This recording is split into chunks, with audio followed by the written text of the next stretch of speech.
Yeah, so we are here. I'm Bruno. Today's the 31st of January, Today is the 2016. 31st, yeah, of January 2017. 2017. Oh my God. Yeah, so my name is Bruno Garrote, and I'm here with Nita Little. This idea is just to figure it out some questions that have been concerning me, especially with my law students and law researchers, and how we can manage to, I don't know, trying to translate and communicate with these two words. So we're going to just initiate some talk about some issues that we have been discussing on this past week. And this interview is taking place in São Paulo. Yes, it's taking place in São Paulo.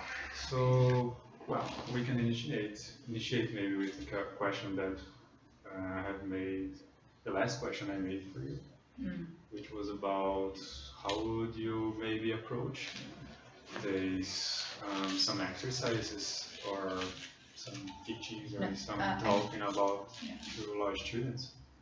And I asked, what's the purpose of the exercise? Because you know, I never do an exercise without an intention that's within that. I mean, it's not just to do something. Yeah, and I think I just said something like, well, I'm more concerned to work with them some points of not only attention to themselves, but to make they be better in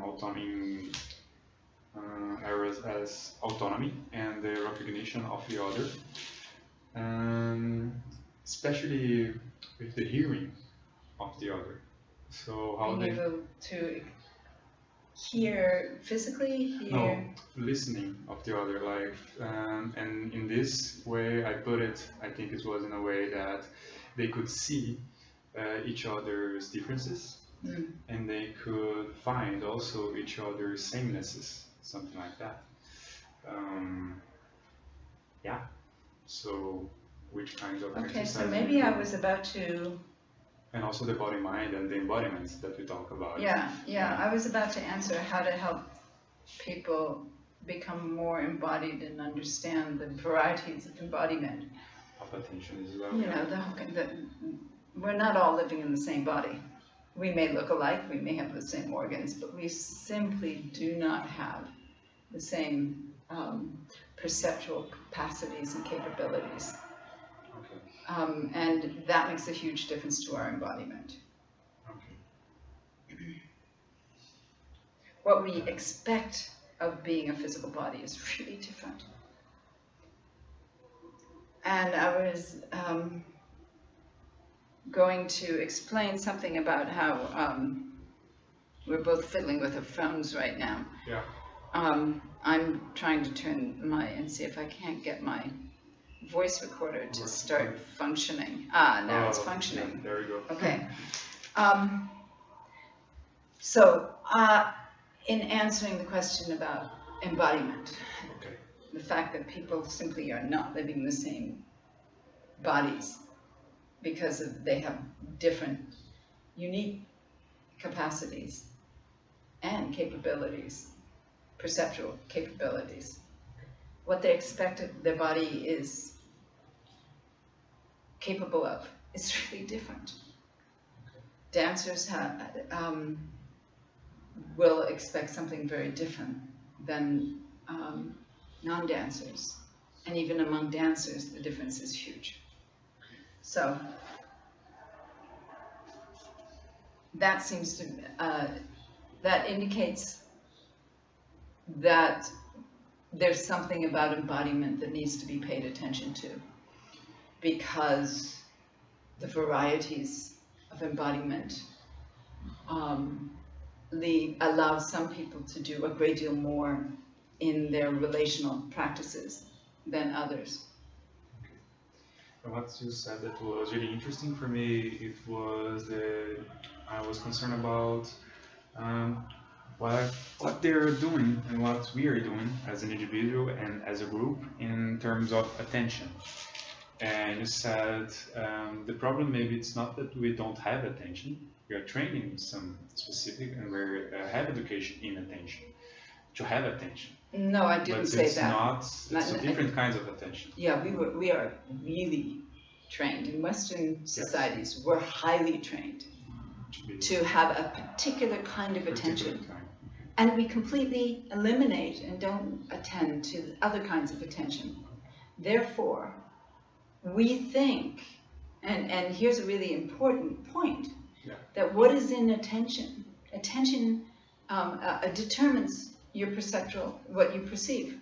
Okay. So there's a relationship, attention precedes perception, meaning that how you organize, attention is the organization of your perception. How you organize that perceptual capacity means everything about what you think is real. So if I am a social being and I organize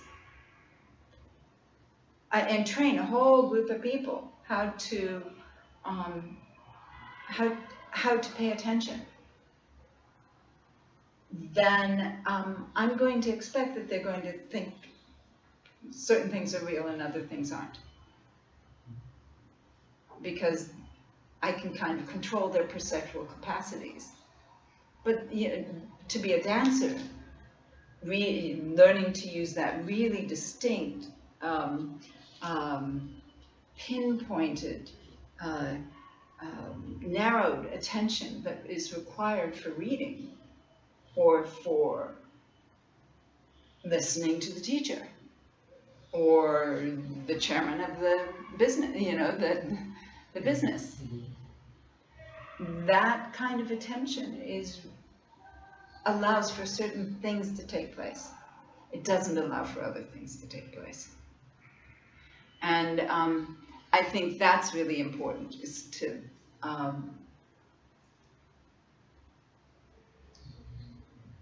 in order to be embodied, you have to have a variety of attentions. A singular form of attention, it's too limiting. Probably get used to be really good, but in one particular way. In one particular way, when that's really a huge determinant of your life experience and your life knowledge and your idea of what's real.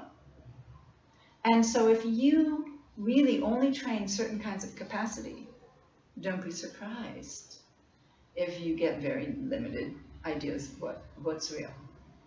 So in order to train embodiment, I have to go back to attention and get people to understand what I would call a diffuse attention instead of a narrowed and specific attention. So diffuse attention means I can open my eyes and I see not only the screen in front of me, but I'm also looking at the whole room. In fact, I can give attention to you, but I can allow for everything within a field of vision to have equal value. When I do that, something happens. I notice movement that happens. The slightest movement, I see it. I see your movement in relationship to, say, the curtain over there. I'm able to feel the breeze. I'm able to see the movement of the screen at the same time as you're moving. And I don't have to look from here to there, to there, to there, to there to do that. And if there were more people in the room, I'd be able to see them all working at the same time. I'd be noticing the organization, the sequences. I can see space this way. I can see where I can go. I'm not narrowed. Put a bunch of people moving really fast in a room. If they don't know how to have a diffuse attention, they'll be crashing into each other. In fact, it's so upset they get tense like this. They try and move fast between and around each other, but they're tight as can be. Their perceptual capacity is very narrowed and limited. They can't see relationships. And do you think that can be a mirror of our society in a political way? That people are too narrow-minded, we are as a society moving sometimes against each other and colliding with each other. The idea that we are continually looking for the thing that is the specific,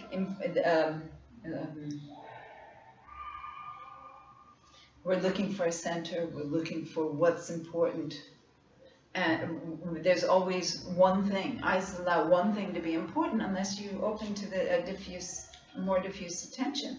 Then I can make everything in this room that's red important, or everything that's blue important, or everything that, I can make shadow more important or light more important.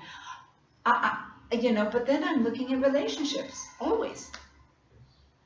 And I can let it all have equal value. There's a lot of, and when that happens, then you start to understand diffuse attention is giving you a completely different feedback about what's happening and how it's happening. It allows you, I can move into my physical experience, and I can feel the wetness of my mouth. That's a specific attention. I can feel the dryness of my eyes right now. So that's like experiencing the world one thing at a time. This is important, that's important, that's important. That's not going to get me dancing. If I experience my front side, back side, side sides, top, bottom, all at one moment, if I go interior with that experience, then I'm starting to have a diffuse attention in the tactile realm. I'm taking that diffuse attention and allowing it to be tactile. I can start to feel, tense in some places, less tense in others. I can allow those things to coexist at one moment. Not go, oh my God, I'm tense there. Oh my God, okay, what do I do? Okay, relax, relax, relax. Okay, yeah, well, you notice when you relax, what somebody's trying to do is get that muscle to become a multiple of experiences, not just a single experience. They're trying to get that muscle to soften so that it has weight. It's functioning as many, not as one.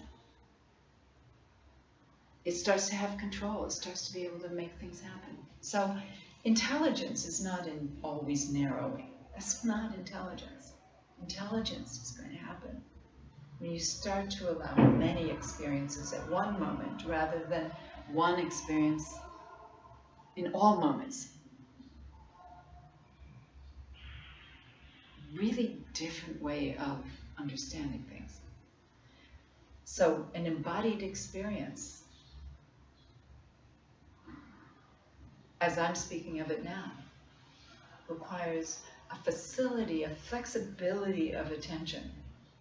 Doesn't mean you're always in diffuse attention. Of course not. You want all attentions available to you. You just don't want dominance by one single kind of attention. I mean, I have to be able to turn it to understand what's happening with my foot and to feel the bottom of my foot rub the floor. That's a specific attention. But in the next instant, I may need to be diffuse. And the fact that I've got that facility as a physical being means I'm not just located in one place. I can locate in many ways, in many spaces. And that's interesting. I can start being present. Until then, I'm really not present. My capacity is terribly narrowed in terms of my ability to experience the world and understand what's real. And to play with it. I mean, play is it's unfortunate that we have this counter understanding of work and play.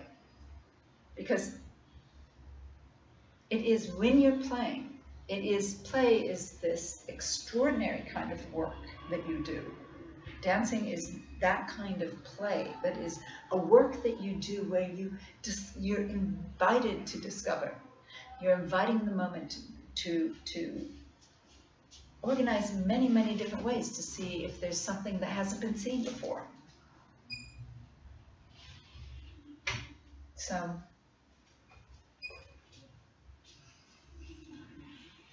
in which way do you see this whole really important and fundamental experience and research connected with politics and with being well, with each other? I was giving you a description of what I see when I work with people, and I work with people who are non-dancers, and I work with people who are extraordinary dancers. And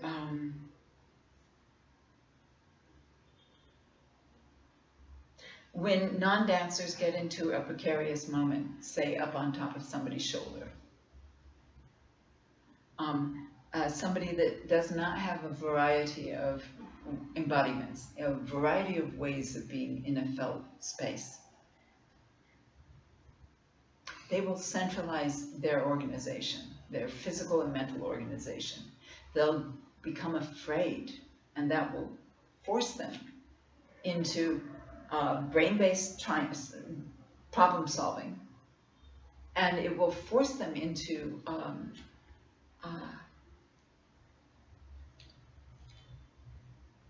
their eyes,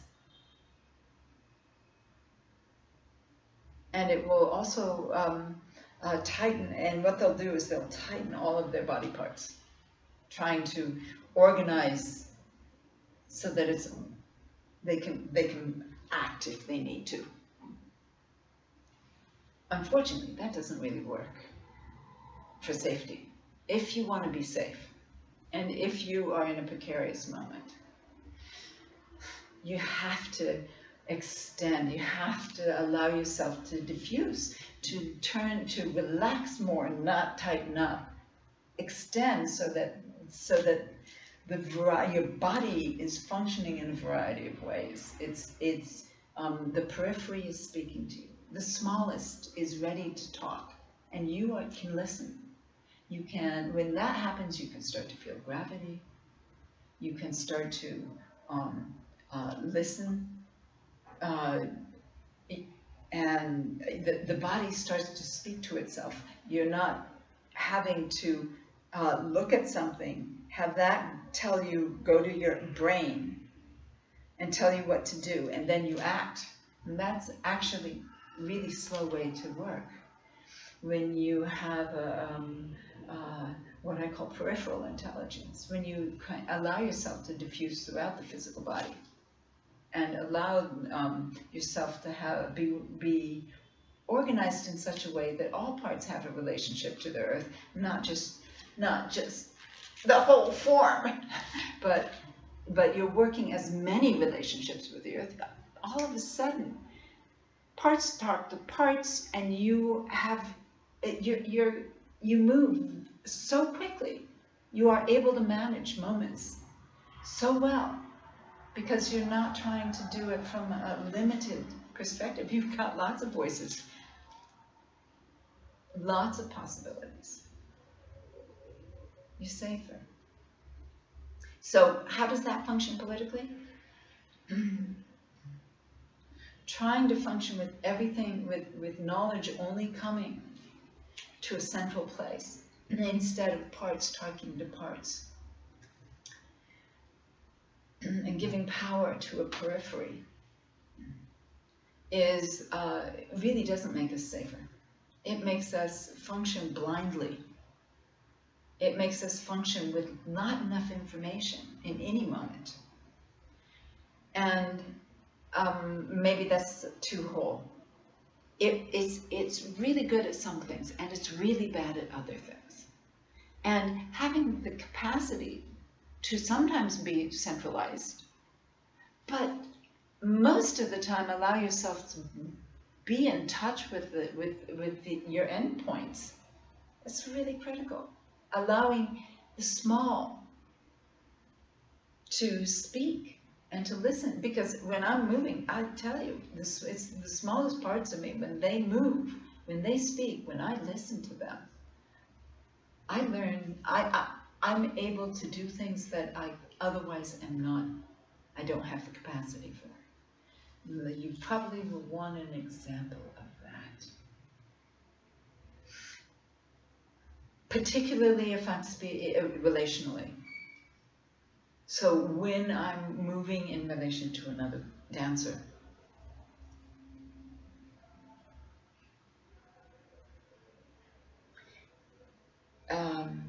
it may be something I'm thinking, my little finger, having a sense of presence. That meanwhile I'm this way, but my little finger senses a presence, and it will inform me about what is just about to happen. And that presence doesn't mean that I'm touching something. It may be that I'm touching something, but not. If you look at the structure of the foot, it's really interesting. The little toe and its neighbor, the next toe, is your stability. That's what keeps you safe.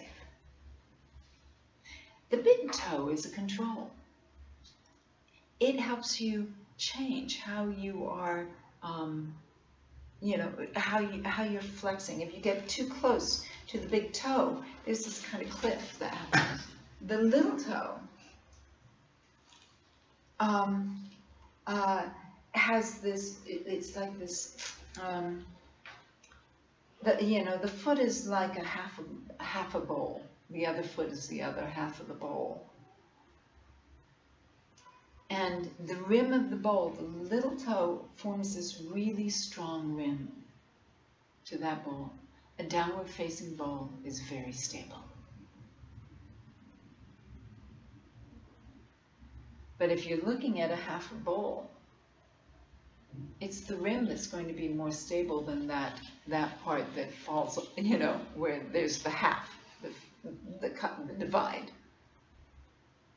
Of course, if you've got 2 feet placed on the ground, you've got incredible stability, especially if you make it a big bowl by taking your feet wide. It's the same structure, but if you put it upside, it's better, and then if it's upside, from going up, it's really unstable. It's unstable.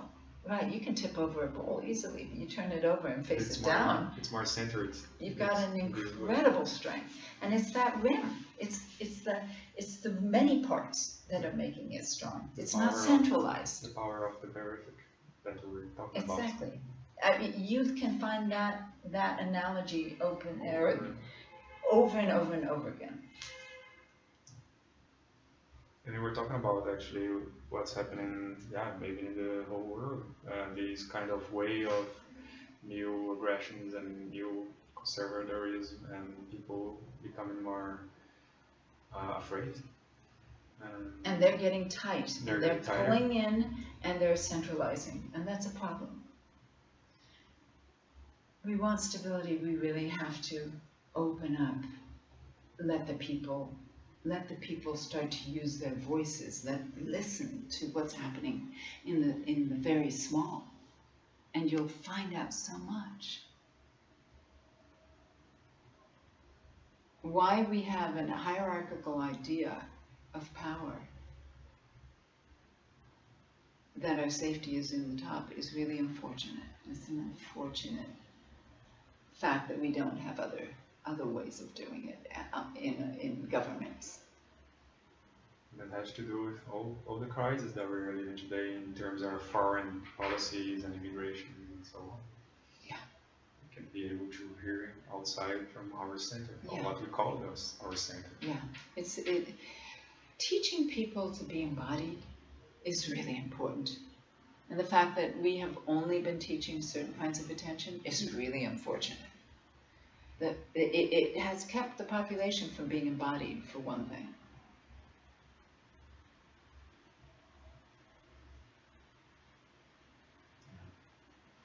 And in this way, how do you think that dancers can do research and make contributions to something that we can call epistemology? epistemology or the theory of knowledge? Well, I How think they can dancers are help to- brilliant. Yeah. But I mean, no, dancers, of course. Of course, but yeah, Dancers that are primarily visual movers are not very brilliant. They're suffering the same issues. You know, those are not the people we're talking about. It has to do with the type of dance. Oh, yeah. When dancers understand that they're moving in relation, when they're relational, and they understand that the practice is being engaged with others, then that's really important, and that works. They start to notice, oh, there's an earth, oh, there's a sky, oh, there's space, oh, there's you, oh, there's me. We aren't just objects moving at each other. We start to understand how to move, not just with one another, but within one another, as one another. We start to understand communication is really deeply based in communion. And this way you have also talked about this, how do we speak of subject and object, and also in interaction and intra-action. Yeah, What's interaction is something about? that I think Karen Barad and Donna Haraway and a few feminist thinkers have been using that term a lot, intra-action, in order to describe how we change one another when necessary to one another, to understand and start to speak about about knowledge. How can I know you? I know you not simply with interaction, but with interaction. Then I start to recognize how I'm changing you and you're changing me and we're changing one another, and we are response-able. We are within one another able to be moved by the other. And in this way you define presence as some kind of disturbance, right? Yeah, I do describe presence as a disturbance, and that's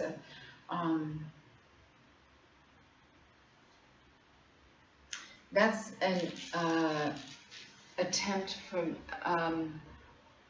that I make in order to become more profoundly responsible in the world, response-able, for me to notice how I'm impacting the living beings and the things around me, and how I am impacted by them. So I'm developing tools to become more and more sensitive to those disturbances. Disturbance not in its negative form, but more in the form that, say, a physicist might speak of disturbance.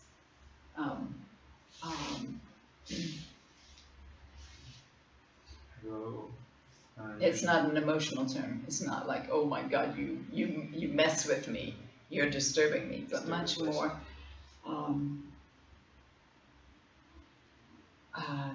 looking at the resonance that I am, like a tuning fork.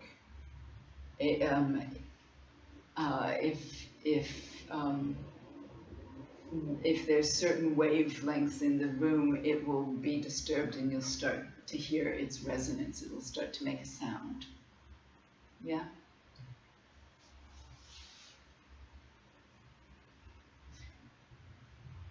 Yeah. And in this way, different bodies, different disturbance, and different kinds of pressions and oppressions, and kinds of power and dominance, Definitely, and liberation, and so on. Definitely recognizing the different varieties of power. You know, static power is really boring. The problem is static power. And governments are very, very slow. They're static power. It's not that I'm opposed to governments. I'm opposed to static power. I'm opposed to power that isn't interested in movement, but is interested in position. It's a difference between looking at a dancer as an object or two dancers as two objects and comparing them, getting caught up in comparison, as opposed to looking at the engagement between them, looking at the movement, the space between. That's where the dance is happening. Dancers are not, it's not about the thing, it's about the motion. And in this sense, can you think, I think it's a big question that I'm about to ask, but can you think of something to say specifically to law students who will actually be the majority, some be working in power positions as judges or as prosecutors or as lawyers or as Supreme Courts. So what do you think they should be working on it in their body-mind issues? How they can be better at it, not as individuals, but as better in their body-mind. What's a body-mind issue? Give me I mean, in our body-mind structure, how they can develop their body-mind structures so they can be, I don't know, better for our society to be functioning in a more dynamic way and not an aesthetic way. Yeah, so I'm developing this institute for the study of somatic communication because I'm really interested in that question. What is it that dancers do that can support people in other communities of being, other disciplines, other professions? How can we help them? What is it that dancers do that can make us all much more intelligent, actually, understand? Dancers, unfortunately, it seems to me, rarely have voices. They rarely speak, they rarely write. And if they did, that's why I got a PhD. I got a PhD because I thought nobody's going to listen to a dancer. For God's sakes, what's a dancer now? So now the effort is to figure out what is possible. How is it that we can start to help people become more embodied so that they're more intelligent about what's happening, about what they're doing, the laws they're making, the ways they're enacting, the ways they're engaging with one another, their expectation of one another. So people of power, what would I suggest? I suggest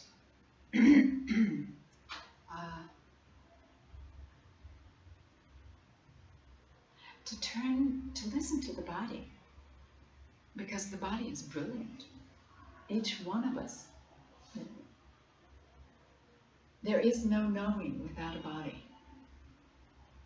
It is by means of being a physical being that we know anything. This mind, and I touch my physicality, this mind is a body. And when you start functioning not as a mind and a body, as two separate things, but as a mind-body, then your expectations start to change. Then you very much have much greater capacity to listen to the small. And I'm not just saying this little small and then that little small. I'm talking about the small as this multiplicity of being. So we can go, but in the sense that we're just saying that it's important for the students to listen to their body and the body, mind, and maybe some physical beings. Being physical beings. Support the physical. Yeah, and this way I would say, I don't know, if you had to give a class, I mean not theoretical class to them, some kind of what we can call body flesh exercises, or maybe it can be attention exercises. What do you think you would teach to a group of students from graduation students? more floor exercises, more space exercises, attention exercises, listening? What would be maybe the focus at the beginning? I don't know, to begin this research. It's simple, but it's complex. The first thing I think I teach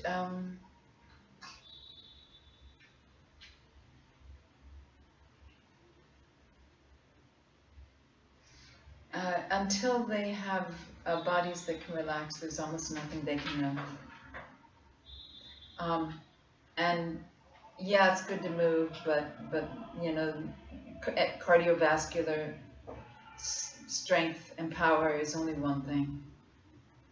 That's not going to get you to the intelligence we're talking about. Hard bodies, beautiful hard bodies, the bodies that are being loved these days in this generation, that's not an intelligent body. Hard bodies are not intelligent. They're not relational. Touch a hard body and see if it feels like it's feeling you back. If it's not feeling you back, if it's not able to merge and move with you, then it can't listen to you. That's the same not listening that happens in the world as we kind of indicate things at each other. We throw ideas at each other, but we don't actually make sure the other guy's listening. Speaking without listening is absurd. Being a physical being without listening to the world around you is absurd. It does not make for the capacity of the human body, mind, is so extraordinary. And we are living with that much of it, it seems to me. We're living with a very depleted idea of what it is to be a body-mind. Very diminished. Very reduced. Very destroyed by cultural hierarchies. And that's political. Not being able to listen to the next guy means all you're going to do is play a power game with them.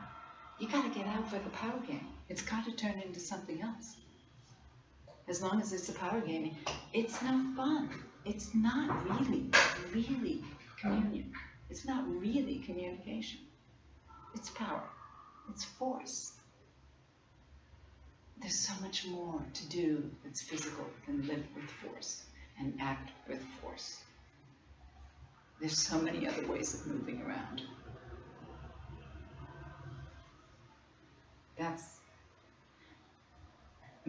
So what do? I get them to get into a body that starts to have some intelligence. Get them out of that hard body that they're moving with, and get them to understand that now they're ready for relational practices and understand what that is. And that requires, all that, and really the beginning of that is walking past someone and recognizing that your flesh knows that they're walking past you in so many ways. It's not just your eyes. You got to get into the body to know that. And then you start to know there's another level of engagement with the world that's been happening all along, that nobody's been listening to.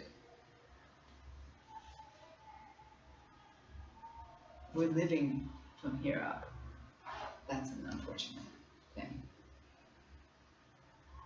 You don't need a body if you're just going to live from here up. But then you also are destroying the planet.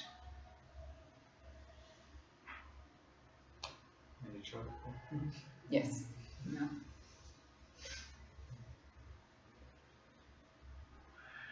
Yeah? Yeah, we're done? Wrap, I think. Okay, For now. cool. Cool. Thank you very much. Yeah.